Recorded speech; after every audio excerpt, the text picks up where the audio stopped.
নমস্কার বন্ধু, বিজ্ঞানী এমন একটি গ্রহ আবিষ্কার করেছেন যার কথা শুনলে আপনি অবাক হয়ে যাবেন, যা পৃথিবী থেকে প্রায় 5 থেকে 7 গুণ বড়। প্রথমেই বলে রাখি, এই ভিডিওটি একটি সংক্ষিপ্ত ভিডিও। এই ভিডিও যদি ফুল ফর্ম ভিডিও আছেন অবশ্যই বেশি করে কমেন্ট করবেন, তাহলেই আমি এই ভিডিওর ফুল ফর্ম নিয়ে আসবো। টপিকে ফিরে যাওয়া যাক। এই প্ল্যানেট সূর্যের চারপাশে ঘুরতে প্রায় 20,000 বছর সময় লাগে। এই আবিষ্কারকে বলা হচ্ছে প্ল্যানেট 9, যা সৌরজগতের কুইপার বেল্টের ভিতরে লুকিয়ে আছে। এই গ্রহটির ওজন প্রায় পৃথিবীর চেয়ে 10 গুণ বেশি হতে পারে। এটি সূর্য থেকে এত দূরে যে এর কাছে আলো পৌঁছাতে হাজার হাজার বছর সময় লাগে। জ্যোতির্বিদ্যার দিক থেকে এর শনাক্তকরণ চিত্রাকর্ষক।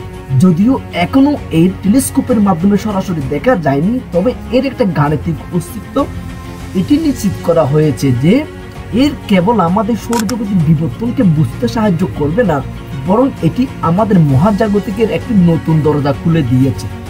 তাহলে আপনার কি মনে হয় আমরা যেই এলিয়েনের ভাবনা অনেকদিন ধরে নিয়ে আসতেছি, এই এলিয়েনকে তাহলে এই গ্রহে থাকে?